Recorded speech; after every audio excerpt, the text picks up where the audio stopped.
આજે એક દુઃખદ ઘટના બનવા પામી છે જે અમદાવાદ શહેરના ગુજરાત યુનિવર્સિટીમાં બની છે, જ્યાં આગળ મુસ્લિમ વિદ્યાર્થીઓ જે વિદેશી છે લોકો જ્યારે પ્રે કરી રહ્યા હતા અને તે જગ્યાએ તે પ્રે કરી રહ્યા હતા એટલે નમાઝ પઢી રહ્યા હતા. જે જગ્યા પર ગુજરાત યુનિવર્સિટી એટલે પ્રે માટે નમાઝ માટે એલોટ કરેલી છે તેવી જગ્યાએ જ્યારે પ્રે કરી રહ્યા હતા તો અમુક અસામાજિક તત્વો દ્વારા તે લોકો પર અચકામનો હુમલો કરવામાં આવ્યો હતો અને જાનલેવા હુમલો કરવામાં આવ્યો હતો, જેથી તેઓ ઘાયલ થયા હતા અને ઘાયલ થઈને તે લોકોને તાત્કાલિક અસરે એસવીપી હોસ્પિટલ ખસેડવામાં આવ્યા છે અને તેમની સારવાર અત્યારે હાલ ચાલુ છે. તે લોકોની તબિયત પણ અત્યારે સ્થિતિમાં છે અને બીજી વાત કરીશું આપણે કે આવી રીતે જો ઘટનાઓ બનતી હોય તો ગુજરાત સરકાર અને પોલીસ ઉપર એટલે તે લોકોની જિમ્મેદારી બને છે કે નહીં. આ ઘટના બન્યા પછી પણ હજી પોલીસ તંત્ર આટલો સમય વીત્યા પછી પણ અહીંયા કોઈ હાજર નથી થયું. તે માટે આપણે અહીંયાના લોકોની વાત કરીશું. આપનું નામ જણાવજો.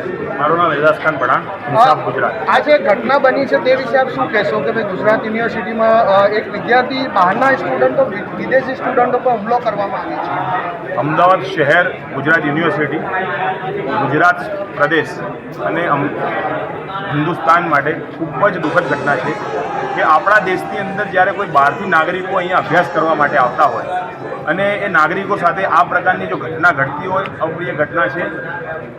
આજે ધર્મની ઉપર આખા દેશને બાંટી દેવામાં આવ્યો છે એક તરફ, અને બીજી તરફ એ છે કે જે બહારથી આવેલા લોકો છે જે લોકોને સંરક્ષણ આપવાનું કામ આપણા દેશનું છે. તો અહીંયા ગુજરાત યુનિવર્સિટીની અંદર જ્યારે એ લોકો એમની હોસ્ટેલની અંદર જ્યારે નમાઝ અદા કરી રહ્યા હતા, જ્યાં એમને અલગથી એક રૂમ ફાળવવામાં આવ્યો છે, એ રૂમની અંદર અસામાજિક તત્વો મોટી સંખ્યામાં વિડીયો વાયરલ થયેલા છે. સોશિયલ મીડિયા પર એમના પોતાના ફેસબુક આઈડી પરથી એ લોકોએ વિડીયો વાયરલ કરેલ છે અને એની અંદર 100થી વધુ લોકોનું ટોળું યુનિવર્સિટીમાં ઘૂસી આવે છે.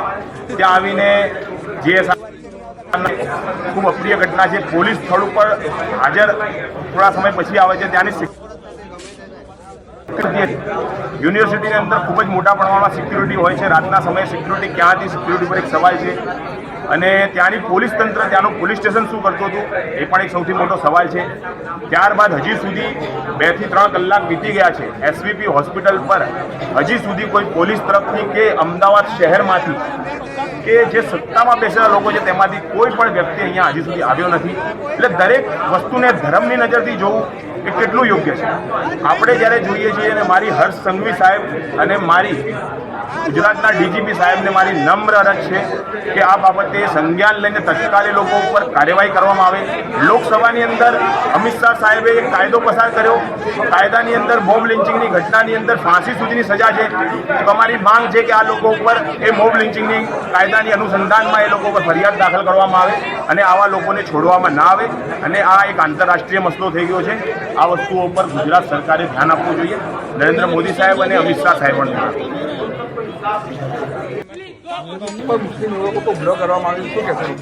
આજનો આ જે બનાવ બન્યો છે તે ખૂબ જ દુઃખદ બનાવ છે કે ગુજરાત યુનિવર્સિટી કેમ્પસના અંદર જે વિદ્યાર્થીઓ વિદેશથી આવેલા છે અને જે અભ્યાસ કરવા માટે અહીંયા આવેલા છે, એમાં શ્રીલંકા, ઉઝબેકિસ્તાન, સાઉથ આફ્રિકા અને બીજા ઘણા કન્ટ્રીઝના વિદ્યાર્થીઓ જ્યારે ગુજરાત યુનિવર્સિટીના અંદર અભ્યાસ કરે છે ત્યારે આજે જે બનાવ બન્યો એમાં ગુજરાત યુનિવર્સિટીના અંદર યુનિવર્સિટી દ્વારા જે કેમ્પસના અંદર પ્રે રૂમ બનાવેલો છે, પ્રે રૂમના અંદર જે પણ વિદ્યાર્થીઓ છે એના અંદર પ્રે રૂમના અંદર તેઓ પોતાની ઇબાદત કરતા હતા. રમઝાન મહિનો ચાલે છે. રમઝાન મહિના અંદર જે પ્રમાણે લોકો નમાઝ અને રોજા રાખતા હોય એ પ્રમાણે આ પણ નમાઝ અને અદા કરતા હતા. ત્યારે આજુબાજુના લોકો ત્યાં આવ્યા અને જે આજુબાજુના અંદર જે અસામાજિક તત્વો કે જેને ગુજરાતની શાંતિ દોડવાનો જે પ્રયાસ કરી રહ્યા છે એવા તત્વો ત્યાં આવ્યા અને ગુજરાતની શાંતિને જે પ્રમાણે કોઈ પણ ડિસ્ટર્બ કરીને ગુજરાતની શાંતિને દોડવાનો પ્રયાસ કરે એવા લોકો આવીને આ લોકોના ઉપર હુમલો કર્યો અને જે પ્રમાણે 4-5 લોકોને એકસાથે વાગ્યું છે. એસવીપી હોસ્પિટલમાં તેમને અહીંયા લાવવામાં આવ્યા છે.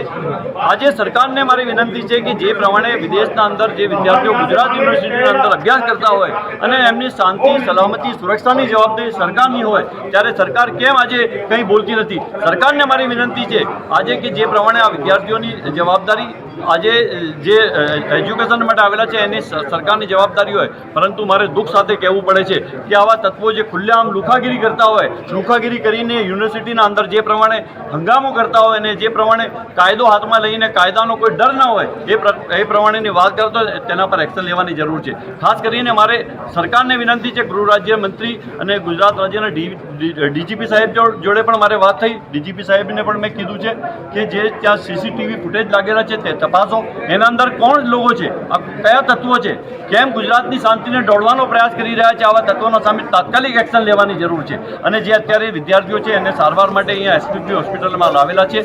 એસપીપી હોસ્પિટલ અંદર એમની સારવાર ચાલુ છે.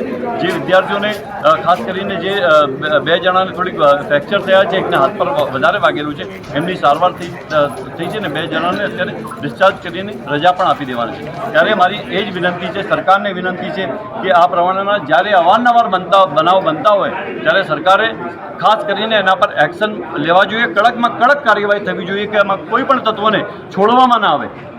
પોલીસની હાજરીમાં વિદ્યાર્થીને કહેવું છે કે પોલીસની હાજરીમાં એમનો પથ્થરમારો કરવામાં આવ્યો. મને જ્યાં સુધી જાણવા મળ્યું છે કે એ સમયમાં પોલીસ ત્યાં હાજર હતી અને પોલીસ સમજો પોલીસની હાજરીના અંદર જ્યારે આ બનાવ બન્યો હોય તો પોલીસની હાજરીના અંદર બનાવ બન્યો હોય તો પણ ખૂબ જ દુઃખદ ઘટના છે. કેમ કે ગુજરાતની પોલીસ ખૂબ સક્ષમ છે અને ગુજરાતની પોલીસના સામે જ્યારે આવી ઘટનાઓ બનતી હોય ત્યારે ગુજરાતની પોલીસ શું કરતી હતી એક પણ એક સવાલ થાય છે.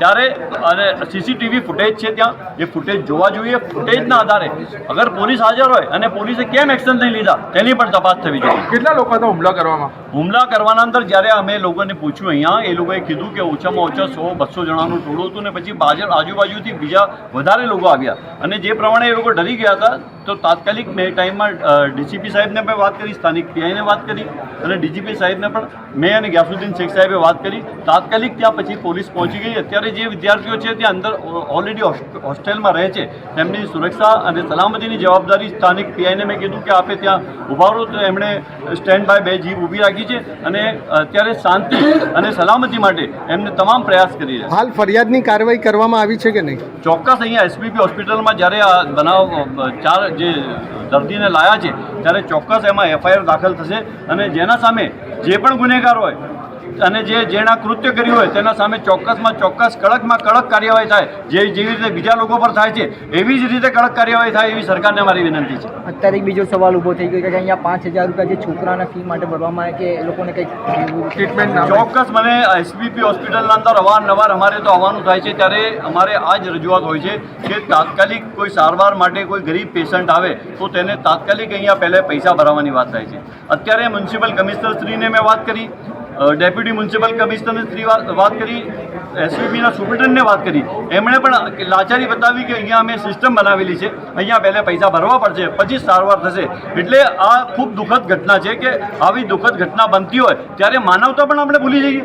અત્યારે એમને તાત્કાલિક એમને ઇન્ટેન્ડ કરીને અહીંયા જે પણ સારવારની જરૂર હોય તાત્કાલિક સારવાર મળવી જોઈએ. પરંતુ અહીંયા એવું છે કે પહેલે તમે પૈસા ભરો પછી તમને સારવાર પછી ચાલુ કરશે. આજે આ રજૂઆત છે. અમે કાલે ગુજરાત રાજ્યના મુખ્યમંત્રી અને આરોગ્ય મંત્રીને ગુજરાત યુનિવર્સિટીમાં જે બનાવ બન્યો છે, વિદ્યાર્થીઓને મારવામાં આવ્યા છે, તેના વિશે આપ શું કહેશો ને અત્યારે વિદ્યાર્થીઓની હાલત કેવી છે? અત્યારે અલ્હમ્દુલિલ્લાહ વિદ્યાર્થીઓની હાલત બિલકુલ સારી છે. 2 લોકોને સામાન્ય ઈજા છે અને એકને વધારે ઈજા છે. એની પણ જે સર્જરી કરવાની છે, સર્જરી માટેની પ્રયાસો અત્યારે ચાલુ છે, એ પણ રાતે થઈ જશે. આ ઘટના બની એટલે તરત જ રાજ્યના ડીજીપીને, અમદાવાદ પોલીસ કમિશનરશ્રીને, ડીસીપીશ્રીને અમે તાત્કાલિક ઇમરાન ખેડાવાલાએ અને મેં તરત જ એ બાબતની જાણ પણ કરી છે, લેખિત પણ જાણ કરી છે, ટેલિફોનિક પણ જાણ અમે કરી છે. આ ઘટના બહુ જ ગંભીર કહેવાય કેમ કે વિદેશી વિદ્યાર્થીઓ છે, ત્યાંથી અહીંયા ભણવા માટે એ લોકો વિદ્યાર્થીઓ આવ્યા છે, આપણા મહેમાન કહેવાય. અને એ જે રૂમમાં જે લોકો નમાઝ અદા કરી રહ્યા હતા એ પણ પ્રેયર રૂમ છે અને યુનિવર્સિટીએ કાયદેસર ફાળવેલો છે. એવું પણ નથી કે એ લોકો કાયદાનું ઉલ્લંઘન કરીને કરતા હોય, પરંતુ આ કટ્ટરવાદીઓ લુખા અસામયિક તત્વોએ જે ઘટના બનાવી છે, જે ખુલ્લે આમ અત્યારે આપણે જોઈ રહ્યા છીએ કે દેશમાં અને રાજ્યની અંદર આવી ઘટનાઓ બની રહી છે અને પોલીસ પણ મૂક પ્રેક્ષક બનીને જુએ છે. પરંતુ સારી બાબત એ છે કે આ જે વિદ્યાર્થીઓ હતા એ જે શિક્ષિત છે એ લોકોએ એફબી લાઈવ પણ કર્યું છે. એટલે હવે પોલીસને બીજું કંઈ કરવાનું રહેતું નથી. ત્યાં સીસીટીવી કેમેરા પણ છે, એફબી લાઈવ પણ કર્યું છે અને એની અંદર નરાધમો દેખાઈ આવે છે, ગુંડાઓ દેખાઈ આવે છે. એ ગુંડાઓની સામે કાયદેસરની કાર્યવાહી કડકમાં કડક કરવી પડશે. આ બાબતે જો કાર્યવાહી નહીં કરવામાં આવે તો આ બાબતે અમે નામદાર હાઈકોર્ટમાં પણ જવા માટેની સંપૂર્ણ રીતે તૈયાર છીએ.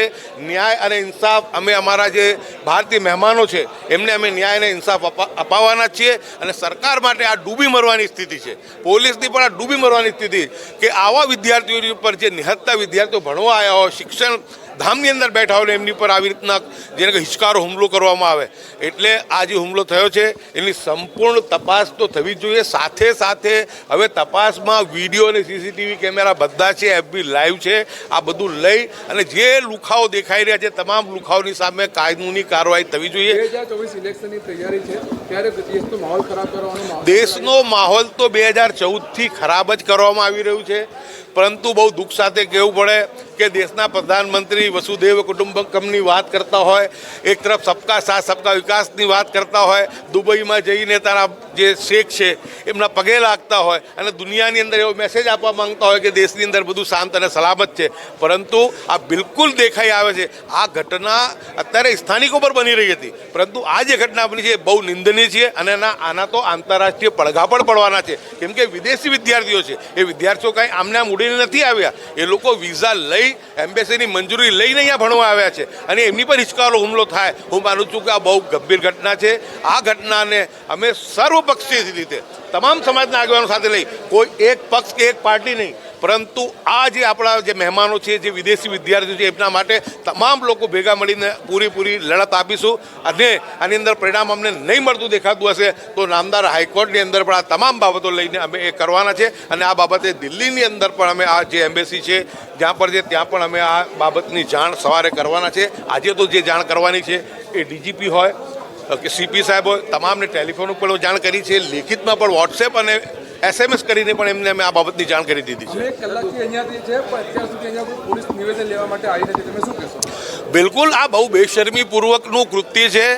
આ જે બાબત છે એ તમે સમજી શકો છો કે આ દેશની અંદર કાયદાનું શાસન જ નથી. આ નૃશંસ જેને કહેવાય કે એક વિકૃત રાજનીતિ આ દેશમાં ચાલી રહી છે કે જ્યારે વિદેશી વિદ્યાર્થીઓ હોય ને એમની પર હુમલો થાય ત્યારે પણ પોલીસ અહીંયા ઉપસ્થિત ના થાય. પરંતુ પોલીસને તમામ જાણ અમે કરી છે. જે વિડીયો અમારી પાસે આવ્યા છે એ પણ અમે ડીજીપી સહિત તમામ સીપી સાહેબને તમને મોકલી આપ્યા છે. એમને કાર્યવાહી તો આમાં કરવી જ પડશે, ગમે તેટલું મોઢું છુપાવવાનો પ્રયત્ન કરે, પરંતુ આ બાબતે અમે કોઈ સમાધાન કરવા માંગતા નથી. છેક સુધી આ બાબતની અમે લડત લડીશું અને આ ગુંડા લુખા સામાજિક તત્વોને અમે જેલના સળિયા પાછા ધકેલવા માટેના તમામ પ્રયત્નો કરીશું. એમએલએની રજૂઆત છતાં પોલીસ અહીંયા ના આવે તો એનું શું કહેવું? આજે તમે જોઈ શકો છો દેશમાં કાયદો વ્યવસ્થાનો શાસન જ નથી. આ દેશની અંદર આ લોકો સાંસદ હોય કે વિધાયક હોય કે એક્સ વિધાયક હોય એમની પણ જે છે ગણના એ લોકો નથી કરી શકતા. કેમ કે અત્યારે તો 2 વ્યક્તિઓની શાસન તમે જુઓ છો કે દેશની અંદર ચાલી રહ્યું છે અને કટ્ટરવાદી સંગઠનોની આગળ નતમસ્તક ભારતીય જે જનતા પાર્ટીની કેન્દ્ર સરકાર છે એ નતમસ્તક થઈને એમને દંડ કરી રહી છે. એવા સમયની અંદર આ બાબતે અમે આ બાબતમાં સંપૂર્ણ લડત આપવાના છે. ત્યારે ભલે મોડી રાત થઈ હોય, પરંતુ કાલે છે, પરમ દિવસે છે, છેક સુધી અમે આ બાબતે લડવાના છે. આની અંદર કાનૂની કાર્યવાહી સખ્તાઈપૂર્વક કરવી પડશે. નહીં થાય તો ફરીથી આપને કહું છું કે નામદાર હાઈકોર્ટમાં જતાં અમને કોઈ રોકી શકવાનું નથી અને અમે ત્યાં રોકીશું. અને આ બાબતે જો જન આંદોલન કરવું પડે તો જન આંદોલન પણ કરવાની અમારી સંપૂર્ણ તૈયારી છે. બની છે ગુજરાત યુનિવર્સિટીમાં, તેના વિશે શું કહેવું?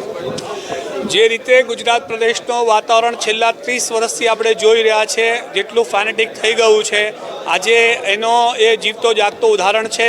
અત્યાર સુધી દેશના નાગરિકો જ નિશાના પર હતા અને પહેલીવાર એવી ઘટના ઘટી છે જ્યારે આંતરરાષ્ટ્રીય સ્તર પર જે બાળકો વિદેશથી ભણવા આવ્યા હતા એ બાળકોને ક્યાંક ને ક્યાંક રમઝાન માસ હોવાના કારણે એમને ટાર્ગેટ કરવામાં આવ્યા અને એ રીતે ટાર્ગેટ કરવામાં આવ્યા એટલી હદે કે એમના રૂમમાં તોડફોડ કરવામાં આવી છે, યુનિવર્સિટીના કેમ્પસની અંદર ગાડીઓની તોડફોડ કરવામાં આવી છે. આટલી હદે કટ્ટરવાદી તત્વો અંદર આવી ગયા છે કે પ્રશાસન પણ હવે એ લોકોને કંટ્રોલ કરી શકતું નથી. આ પરિસ્થિતિનો જે ગુજરાત પ્રદેશનું નિર્માણ થયું છે, એક તરફ તો ભારતીય જનતા પાર્ટી વાત કરે છે કે દેશ મેં ડંકા બજ ગયા અને આ જ્યારે આપણે જોઈએ છીએ તો ખબર પડે છે કે ગુજરાત મેં લંકા લગી હુઈ હૈ.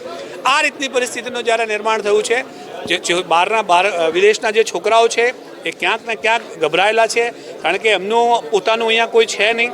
પણ છતાં પણ તમામ રાજનૈતિક પાર્ટીઓ જે છે અને સામાજિક જે લોકો છે એ અહીંયા આવ્યા છે અને એ મેસેજ પહોંચાડવાનો આપણે પ્રયત્ન કરી રહ્યા છે કે જે છોકરાઓ સાથે ગેરરીતિ અને ગેરવર્તન કરવામાં આવ્યું છે ક્યાંક ને ક્યાંક એ લોકોની સખતમાં સખત નસીહત કરવામાં આવે અને એ લોકોને એ રીતના જેલ હવાલે કરવામાં આવે કે બીજી વાર ભારતનું નામ બદનામ કરવાની સાજિશ આ તત્વોએ જે કરી છે મને તો ક્યાંક ને ક્યાંક આની અંદર આંતરરાષ્ટ્રીય ષડયંત્રની બૂ આવી રહી છે.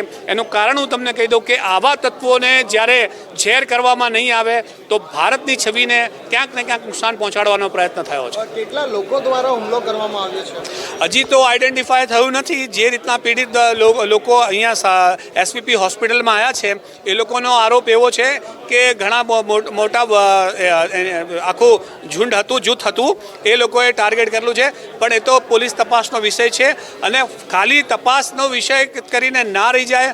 જે લોકો જવાબદાર છે એમની સામે સખત કાર્યવાહી થાય એવી અમારી સ્પષ્ટ માંગણી છે ઓલ ઇન્ડિયા મજલિસ ઇત્તેહાદુલ મુસ્લિમીન તરફથી.